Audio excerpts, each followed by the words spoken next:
or score was kept, and how was the score if the score was kept? So there are regular games, but 4-on-4. Referees, score was kept, same way that you would normally go in a 4-on-4 situation. Girls, there's no contact to start with. Well, there's contact, but there's no body checking sort of thing, and you know that with your daughter playing there for years. But it was actual games. They were intense. They were heated. They were just like being in a tournament. North Bay had quite a team. We had quite a team. So there were dead heats. And we won the last one. So I'm going with us being the Northern Ontario champions this year in Sioux Female. Oh, that's good. And in North Bay is traditionally a pretty strong girls program. So that's good competition for you. Now, guys, coach yourself. Give us a little bit of your coaching background. I know you were involved with the boys a while back. And tell us how you came about on the girls team and how long you've been with the midget team and stuff like that. So it started, Jimmy, mid-90s, I guess, maybe earlier than that, with a young group. Wanted to get into something after I'd finished playing in Georgetown junior hockey, come back, played in the men's league with Mr. Transmission for a bit, and then decided I wanted to help. So I give some friends a call, and Tullio Porco, Vince D'Agostini, Jimmy Mancuso, they got me involved in the hockey, and I ended up coming up with a type team. And this tight team was pretty impressive, so I went back the year after and coached them again, and some great kids on it, Matt D'Agostini, Jake D'Agostini, Jordan Smith, and as we moved up the ladder with that, I coached them throughout the Pee Wee years in Sioux Minor. So you had about quite a few kids on that team that went to play pro. D'Agostini, Tyler Kennedy, Kelsey Wilson, Nick Plastino, I think 15 or 16 of the kids that graduated from Pee Wee went on to play junior, and some kids did make the NHL. And once that was done, I went on and got into the play-by-play broadcasting with Sam Biasucci and the Sioux Thunderbirds when he started the Thunderbird organization. So I did that for a few years, got out of the coaching, had twins 16, 17 years ago now, so took some time away from that and did the racing in the summer with the broadcasting and that. And then Brooke, who's my daughter, one of the twins, decided when she was 9 to start playing hockey. And another chum of mine, Gabe Stefanizzi, who currently helps me now. He's our manager and treasurer with Sioux Female. He convinced me to come and help them when they were 10 years old playing on the old Sioux Storm team. So I got into it that way. The following year, I helped Steve Hedrick for a couple of years. Steve was a dynamite coach. Learned a lot about the girls' game from him, because there's a lot of differences in how you treat the boys and how you treat the girls. And we had the time of our lives. We made it to the semifinals in our last year Pee Wee of the All-Ontarios. And then from there, we moved up to Bantam, and I started taking the head coaching job myself in Bantam, and I've been this past season with the U18 AA's coaching. I've got some great help. Chad Tangi, who's got, I would say, close to 17, 18 years in Sioux Female. All 3 of his daughters have gone through it. Chad's just a great guy to be associated with. I brought Billy Vanderlees on, who's one of the better goalie coaches around here locally. He helped me years ago when I was with the boys, and he did wonders with the 2 goaltenders that we had. We had Emily Hansen, who came here this year from North Bay, and Chelsea Kingston, who's been a long-time goaltender of ours. And both of them, the improvement was incredible. And then my biggest keys this year, Jimmy, are Megan and Julia Dubas, and Mark Dubas's daughters, Kyle Dubas from the Leafs, his sisters. No shortage of smarts there, boy. I'll tell you, that family's blessed with hockey. And together, we all had a great season here. That's awesome. Now, guys, one of the big differences, I remember one time I was on the selection committee for coaches for the Wildcat program at the time, and I talked to Marty Rimmer, who's an excellent coach throughout the years, and he was already coaching the team, but we had to go through the process of selecting the coaches anyways. And I remember asking him if the biggest difference, the biggest disadvantage of coaching a girls' team. And I always remember this answer, and I just want to see how you feel about this, Greg. I always remember him saying the biggest disadvantage is that you can't go in the room. You can't go in the dressing room before the game till 5 minutes before the game, and you miss a lot of that time, that camaraderie camaraderie with the players, and I mean, you get it on the bus and stuff like that. But do you agree that that's a little bit of a big difference and a little bit of a disadvantage? 100%. It's the biggest difference from boys to girls is you miss that interaction in the dressing room with them. Like you said, 5 minutes before is all you get to go in the room and talk over things. So you do a lot of talking on the ice once you get out there on the bench, of course. And that was one of the main reasons I had to bring in quality women. So having Megan Dubas there as an assistant coach, she's got full reins of that room, her and Julia. Julia works as our trainer, and the two of them own that room. So they're responsible for it. They take great pride in teaching the girls to grow up and become young women and hard competitors. And I fully trust everything they do in that room, and I feel real good about having them. But yeah, you're right. If you don't have that setup available, you could be in trouble of losing a dressing room pretty quick in the girls. Yeah, and I remember them talking, and you know, I was always manager of the teams, and we always had to have like you said, great trainers or assistant coaches that were females, and there's lots of them out there, and because they're really the go-between, and they keep you updated kind of in a way, and so it's really important. Greg, that's Tony Bonifero. He's with us now. I'll keep asking you questions, and I'll throw it over to Tony in a little bit. I don't know if you know Tony or not, but I'll throw it over to him. But I'll ask you the next few questions now. Next year, Greg, will you be back with the team? Is that your plan, or do you have to reapply, or how does that work? So how it works is we'll reapply for the teams again, and we're still debating or discussing, apparently, Sioux Female, as to when applications will go out. So definitely we have to go through the whole process again, which is right.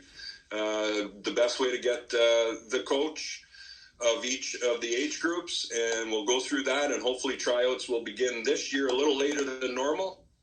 Probably by August, we will either be selecting teams or going through the tryouts. So yeah, the application process should be out within another month or so.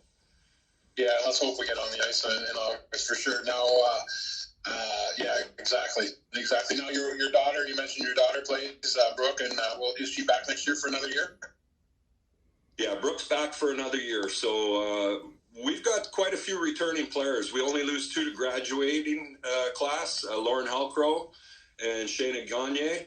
They're moving on. The two of them were just dreams to coach. The two of them this year blossomed offensively, because that's what we worked on all year is offense. So if there's any really good thing that come out of this, Jimmy, the skills that we were able to teach this year that you just don't get time to teach normally when you're heading to tournaments, heading to games every week. So we prided ourselves in getting the girls handling the puck, stick work, scoring goals, and by the end of the year, boy, I'll tell you, we've seen a big difference in puck control and skating by all these girls.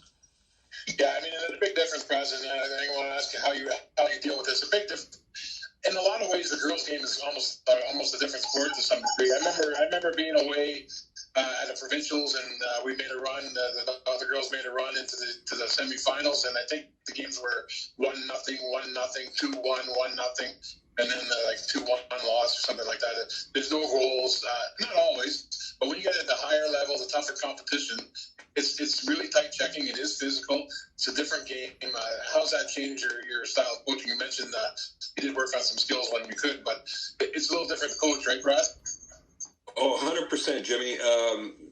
That's one thing for sure that we've driven into these kids, unfortunately, is we have to play defensive hockey to compete. Girls' games don't usually have 5-6 goals unless you're letting kids get free. So for the first few years, we were really on a defensive checking style system with these kids because we didn't have girls that can go down the ice and score 3-4 goals a game. I mean, they're rare. So you'd be in a lot of games 3-2, 3-1. So this year was special. I committed myself to, hey, there's no reason why these girls can't score goals. So a lot of it was geared to the offense. And by the end of it, these kids are going to be interesting to watch next year after what we went through, because the end of it, we were having games 5-4, 6'4", 5'4", and believe me, the tight checking was still in there. Just the skill had come up so much over the past 3 or 4 months that it allowed these girls to score. And we had 2 of the best goaltenders in Ontario, in my opinion, in net. So it was good to see, and we're looking forward to a little more offense next year if I do get the team. Now, Braz, did you find a little trouble with the focus? The kids had nothing. It's 2 years in a row now without provincials. You didn't have a lot of games. Yeah, you did what you could to make them happy. Did you have a little bit of trouble keeping them focused, or how did that work? It worked out great. Not once did we ever question any of them for not being dedicated enough. The focus was there each and every practice, each and every game. The scrimmages later, which were very intense. So the focus was there by all of them. And once again, I credit that to the staff that we've got, and Megan Dubas and Julia Dubas in the dressing room, keeping these kids focused before the practices, before the game. But got blessed with a real good group this year. They were focused 100%. Okay, I'll ask you one more question, then I'll let Bono go. I kind of know what Bono wants to talk a little bit about, but so I'll kind of lead him into this. Girls going on to the next level. It's tough. It's tough in girls hockey. You go away, and a lot of the players they're kind of similar. A lot of great skaters, a lot of hard workers. It's kind of hard to stand up out in the girls' game. You've got players that are trying to go places, and how is that process working? And do you get involved in that process as much as you can? Well, we try to get involved and encourage the kids to reach out to the colleges or universities to where they want to go. I've reached out myself to a few of the universities where girls are heading in the future or want to head, just to make contact, fill them in on what girls we have to offer. And you're right, it's tough. And for a Canadian to leave Canada right now for a U.S. college or university, boy, that could be a costly endeavor. So I encourage all of them to work as hard as they can, contact the universities or colleges themselves. Some have left to go play in the Provincial Women's League. Maya Hedrick of this age group, and Milana Perry, Brooke Davidson. So we've lost 3 keys of this age group already out of town in pursuit of that college scholarship or university scholarship. But it's tough, Jimmy. It's tough for these kids to really work hard. There's no involved. I know that's what Bono's going to want to talk about is the girls leaving town and stuff like that. And that's good. And one thing, Brazeau, you mentioned about contacting the schools. One thing I learned as a parent in the girls program is I remember going to Rush. Remember the Rush tournament? I don't know if they still have it. But I remember going. Yeah, and my daughter was playing, and I said, I'm going to go to a couple seminars here. And I went to a recruiting seminar. It was one of the best things I had ever seen. But they taught you how to email the schools and what to do and what the schools are looking for and how the schools want to talk directly to the players. And I thought that was excellent. And a big difference in the girls' game is, in a way, there's really no place to go after university, right? And I thought the schools did a really good job of telling you, focus on your education, what program do you want to take, and then hopefully the school will fit. And you nailed it on the head. It's up to the girls, really, and you help out as much as you can, right? So do you want to say in there? Yeah, absolutely. That Rush is a great organization. A lot of Sioux kids went down to that in the summer and through their camps. He really tries to encourage the girls to do that same thing, and he tries to promote them himself. But if you're good enough, Jimmy, they're going to find you. I really believe that. So playing local isn't the worst choice in the world. We've got some good teams here, always have, some good coaches. So hopefully they'll reach out to these teams. Hopefully a few of them will go to schools where they want to go get educated at what they want to take, I think is the most important. And you hit on the future after university hockey. I mean, maybe there will be something in the next 4 or 5 years for these kids. You just don't know.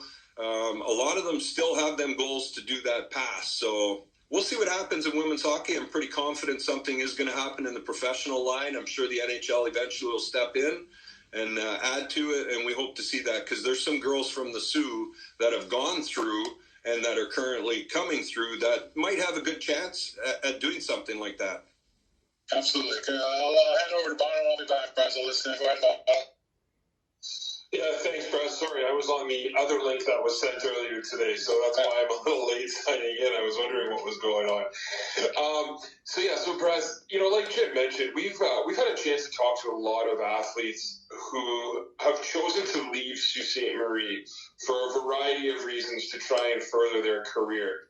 You being a coach at a high level and understanding what these girls are going through, what's your advice, or what would you tell someone if they came up to you and said, "Hey, coach, I'm thinking about moving, convince me to stay"? How would you sell your program? Well, you try to sell the program the best you can, but if a kid's going to move on and they're good enough to move on and they've got an opportunity elsewhere to go to try to better themselves, I'm not one that's going to say, "Hey, listen, you need to stay here in town and play here with us." If the opportunity's there for someone to go out of town and play to better themselves, I'm for it. I encourage them. Always have, always will. I think it's unfortunate that we're in an isolated community here, Tony, so far away from things. So the kids and the families get scared that they're not getting seen. Our job as coaches most years is to put them in the right tournaments. So you try to put them in the showcase tournaments. You're playing the Toronto teams as much as you can. And hopefully they'll get looked at there. But like me and Jimmy had talked about, these kids really gotta send out their stuff to the universities, to the colleges. They gotta have video to send. Their marks gotta be super high. I mean, it's a whole package. But I would never tell somebody not to go if it's a really good opportunity for them. That's for sure. That's great. I'm not sure if Jim talked to you about this because, like I said, I missed the beginning. But I'm just curious how you began to get involved in coaching at this level and getting involved with female hockey here in the city. So we did mention earlier, I got into the girls' game from Gabe Stefanizzi, convinced me to come back into the coaching ranks. I had coached boys for years prior to that and got into the play-by-play. And then I'm going to say 7 years ago, I got into the girls' coaching again. So it's two different games. Absolutely love it. Not that I didn't love coaching the boys because we had an absolute ball with that. But these girls are special. It's a special group of kids that we've always had coming up through. The U18s, we see 3 different age groups. It's a challenge to get them all on the same page, which I thought we did a bang-up job of getting everybody together and creating unity amongst all of them. And it's a taste perhaps for the junior leagues for them if some of them do go away with the age changes and whatnot. But stayed with the girls program since then, and following the years that my daughter graduates from it, it's something that I want to stay with and perhaps cycle back down to the younger age groups and work back up and just give a little bit back to the game. I love hockey, always have. It's the best game in the world as far as I'm concerned. So looking forward to many more years, if God willing. So if I'm a young lady and I'm thinking about, I'm a pretty good hockey player, I kind of know what I'm doing, and I'm debating because I'm being told, hey, if I went and played men's hockey or if I go play boys hockey, maybe I'll get better development. What would you say to a young girl who comes up to you and says, hey, coach, this is what I'm thinking. Why should I play women's hockey in Sault Ste. Marie? Well, I would say I'm glad you're playing hockey for starters. And I would also encourage them to stay with the girls, or if they haven't tried to play with the girls, because a lot of parents start their girls in the Soo Pee Wee Hockey League and mixed with the boys. And the thing that I've noticed is when there's girls and boys on the same team, nothing wrong with it, but the girls kind of get left out. They change in their own dressing rooms away from the rest of the team.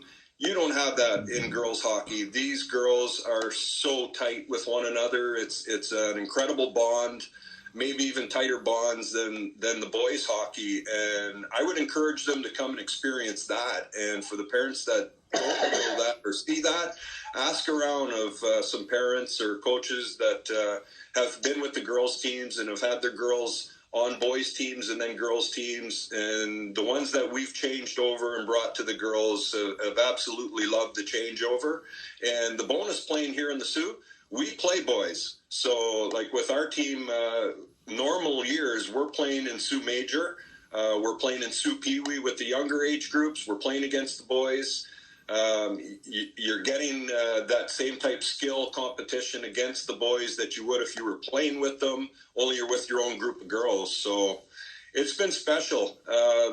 When we go away into tournaments, we'll have coaches coming up to us, and Jimmy, you probably went through this too, and the first thing they'll say is, you guys play a lot of boys, don't you? And it's like, yeah, we do. So the hockey here is tough. It's kind of bred into us as girls teams here because we're playing the boys with the closest competition around basically being Sudbury and North Bay. And those two centers don't usually like to play the Sioux. This year was a rarity. So, girls hockey is a pretty good place for a kid to be. I can answer that question too, Bono, because my daughter started with the boys. Yep. And then when she went over to the first girls tryout, she said, "You know what? I just got to go to the tryouts. I don't want to play. I want to keep playing with the boys." And after the first or second tryout, she's like, "I want to play with this team," because she's in the dressing room with everybody. She's having fun. She's having a good time, and she never turned back. One thing I noticed too, starting with the boys, was there was 5 or 6 girls that were really good players their age. All played defense when they were with the boys. They never really got a chance because they weren't creative players. They weren't sniping goals all over the place. They all were playing defense. They were all grinding players, and I didn't think they had a chance to develop their skills.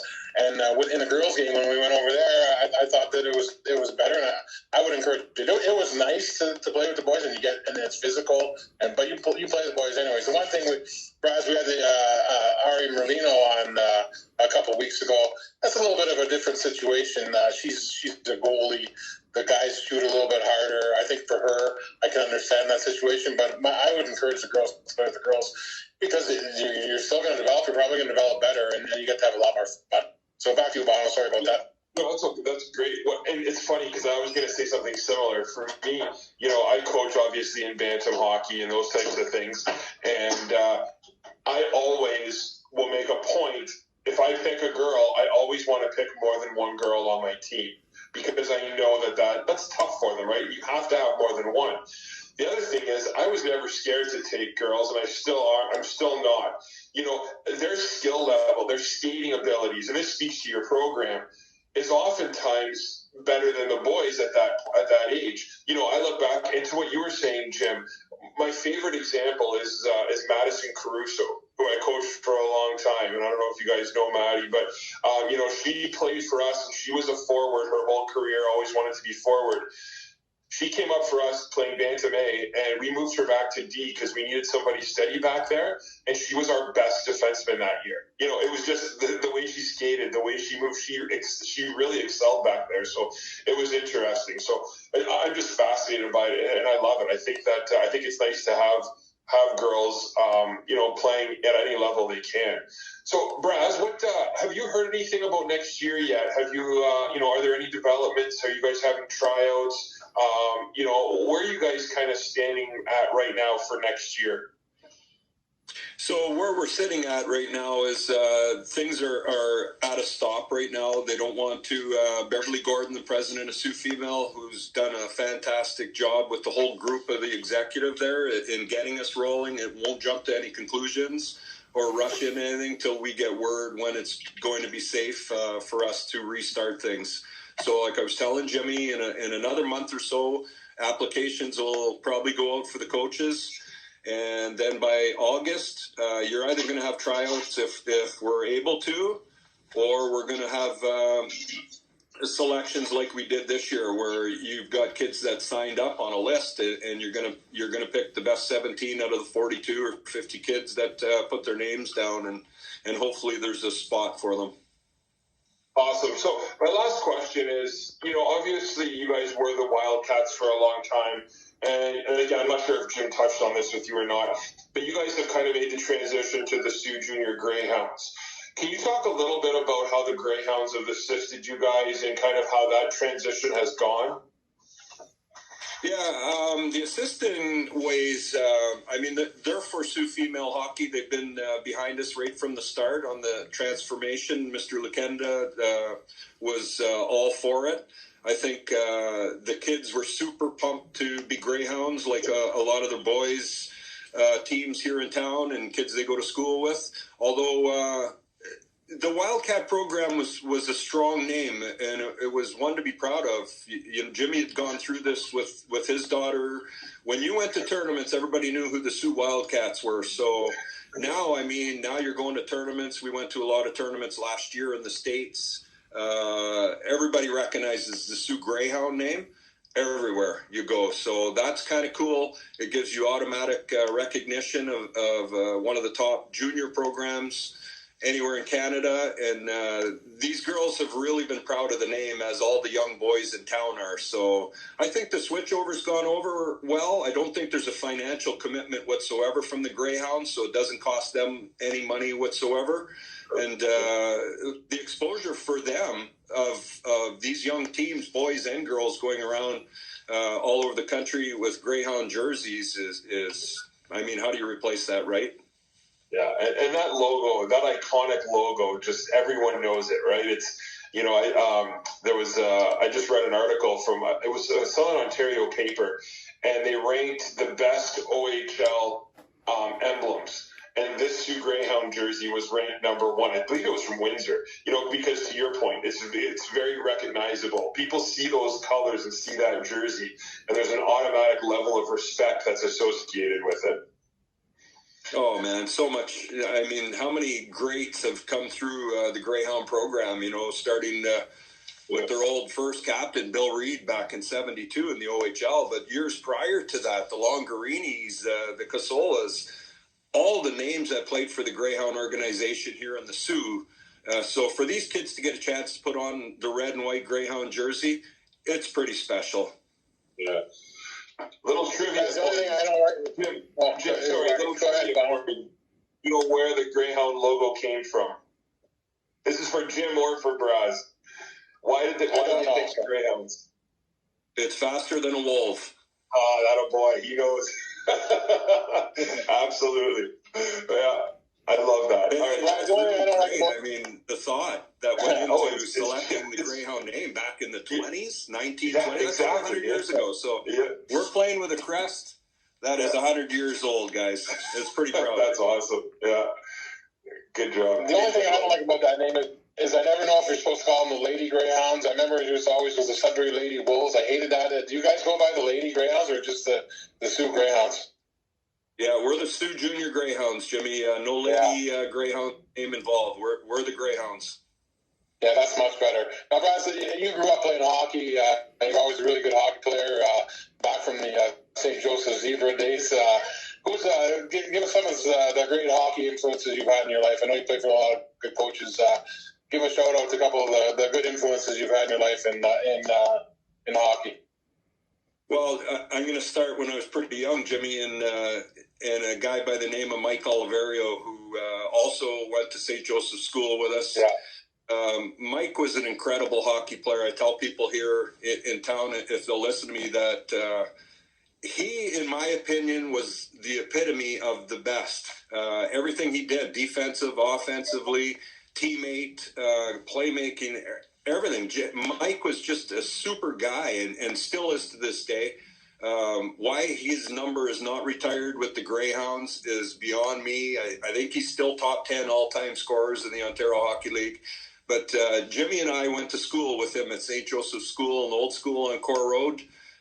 We got to play on the school team with him. Jimmy played a little bit more. He was a year older than me with Michael. But, boy, I can remember being on David Kyle's outdoor ice the first time I got to suit up with the St. Joseph's team, maybe in a grade 4 or 5 or something, and looking at Jim Monaco and Mike Oliverio on my line, and it was like I had died and gone to heaven. So starting there, those guys, you two were the guys I grew up idolizing as a kid. Moved on to high school, went on, played for some pretty good coaches throughout the years. Don Mitchell, Ken Ferguson, Bruce Conley, rest in peace. Bruce was a great guy to play for, really instilled the fun in it. And then you move on and you played, I played junior hockey in Georgetown for a guy, Peter Sturgeon, who had come through the ranks the toughest way possible, injury after injury, surgery after surgery. finally made it, played for Don Cherry in Colorado and later with the Bruins. And he really instilled a work ethic and hockey sense that maybe we didn't learn here in town, back checking, things like that, getting in a corner, winning puck battles. When I went there, I could score goals, and I scored a lot of goals. And I can remember Peter bringing me aside in practice after the first few games and saying, so what's your job when you're back checking? And my answer to this, and this is true story, I didn't really know. I thought you got back there to back check to set up for the breakout to go score another goal. So, the things that we learned that we didn't learn here locally, I've taken and prided myself on some of those things when I'm coaching, and it's made a big difference in kids' lives and the way that they play the game of hockey now. So you don't see too many coasters anymore, kids waiting at the blue line, just back checking for no reason. Some of the main drills that we do involve back checking, picking up your check, staying with them, not losing them, stops and starts, getting in the corners, using your feet. Things that you learn later on in life that I wish I would have learned a little bit earlier, but I try to pass that on now. So there's been a lot of influences. And then when I was 20 and done playing hockey, I'd already been in the car business. I started selling cars down in Georgetown. And that really lost the hope for me wanting to move on to a professional hockey thing. So I came back here, started selling. I'm at Highland Ford, been there forever. But when I was 20, I played for Johnny Facelli. And after playing for Peter Sturgeon for the 3 years of a hard-nosed coach, playing for Johnny, he was just as hard-nosed, but he instilled the fun in it. And the fun that everybody had at that rink playing with the old Thessalon Flyers is what it was in the Junior A League here. Johnny taught me a lot about what a good coach should do and treat his kids, and I pride myself into trying to give a little bit of that Johnny Facelli teaching and laughter to our teams here. So there's been a lot of great involvement throughout the years that I look up to still to this day, to all of them. It's funny you mentioned Ollie. It's funny you mentioned Ollie, Brad, because I always talk. I don't think people understand how good he was when he was young. I mean, our guys have that kid that age, but I don't think there's anybody like Ollie. And I always say that if us kids knew that Ollie wasn't going to make the NHL, we all would have quit hockey, because there's no way in the world he wasn't going to. There was no way in the world he wasn't going to make the NHL. And I remember my first year bantam. Ollie was a year older than me. My first year bantam, and I wasn't the greatest player at that point in time. But I remember we played a 46 game season. I got like 11 or 12 points the whole season, and Ollie got 221. I always remember he outscored me by more than 200 points. I always thought that was fun, but he was awesome, man. I know everyone talks like guys will say how good the Petro was and stuff like that, and he was, and Rico Fata. But to me, Ollie was so much better, and they had a great age group, right? They had 8 or 9 guys that were drafted from that age group, all really good hockey players, and that was a special group they had.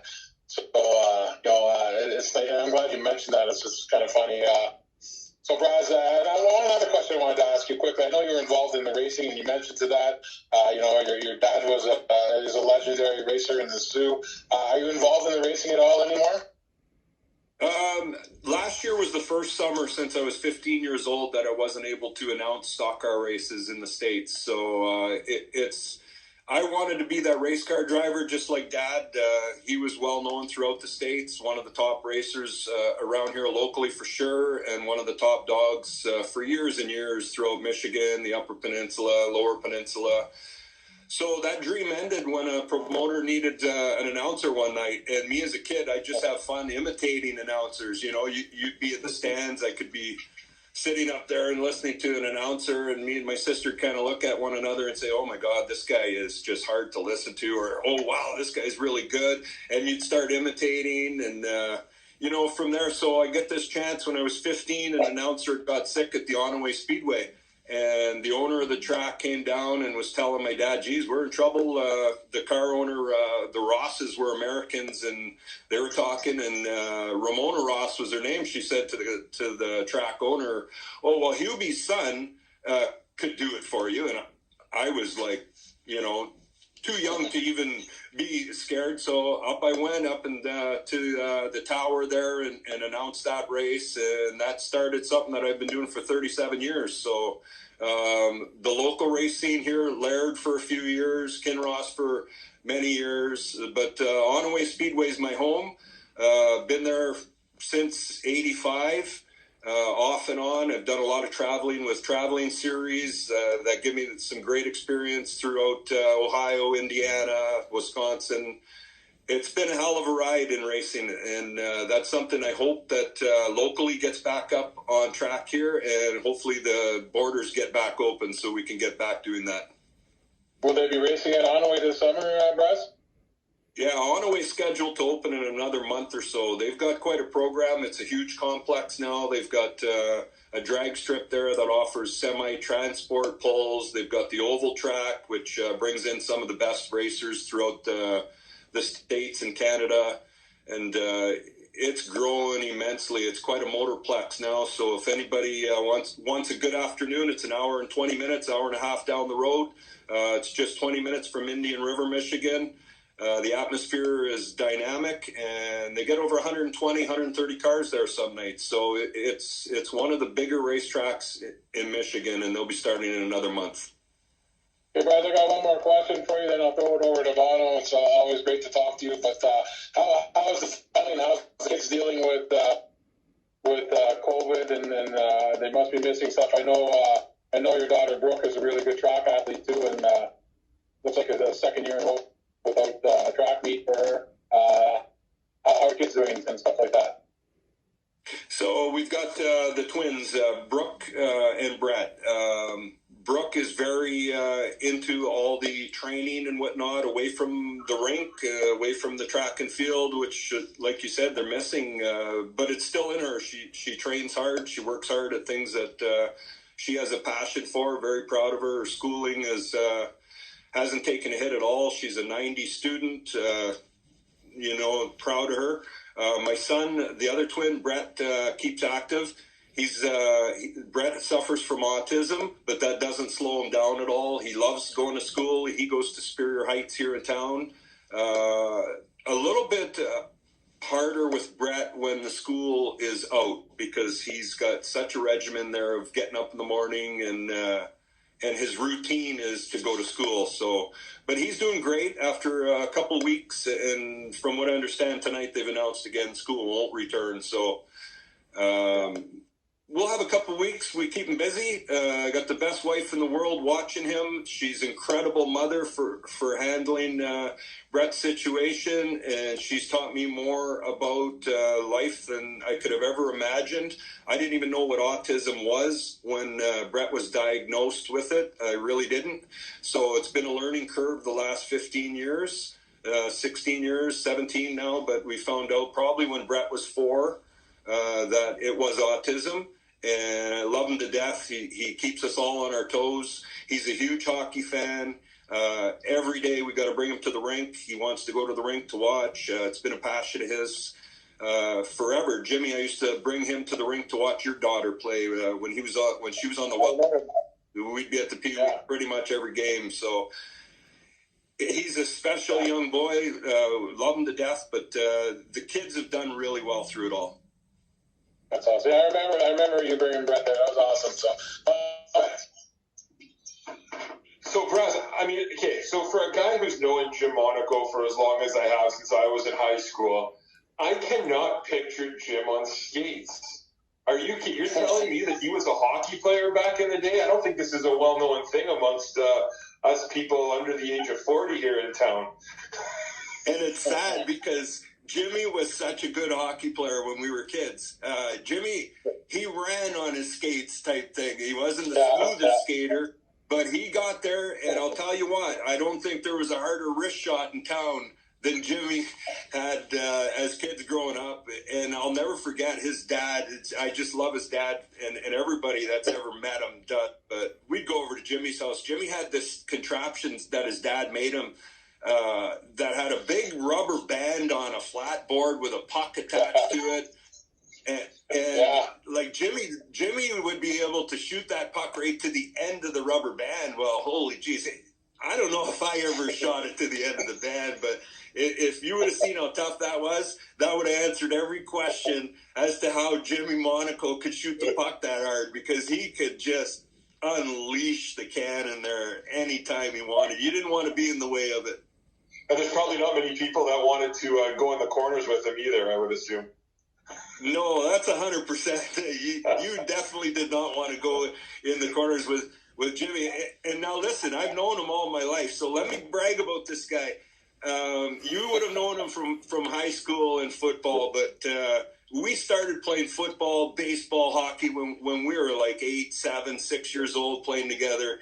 Jimmy was our quarterback. He was our go-to guy. He was our pitcher in baseball. He was the elite athlete of our age group. And let me tell you something, St. Joseph's School had some pretty top athletes there through the years. So he was something, really something. And then an incredible football career. Now, I went to Bawadi and he went to St. Mary's. I never played football, but I'll tell you, to watch Jimmy play football and be his number one fan with the Knights and see the success that he had there, and then later on going to college and whatnot, I was always super proud of him. So it's an honor to be on the show here with him tonight.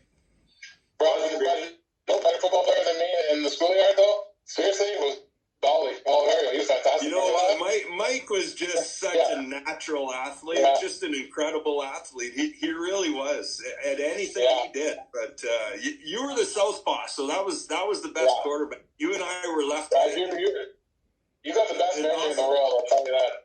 You got the best memory in the world. Injuries, but the memory's still there. Yeah, holy cow! It's funny you guys talking about Mike so much so quickly. When I was in Bantam, I was playing Bantam AA, and Mike Oliveira and Steve Graves both were my coaches. You know, Steve Graves was in the NHL there for a while and things like that.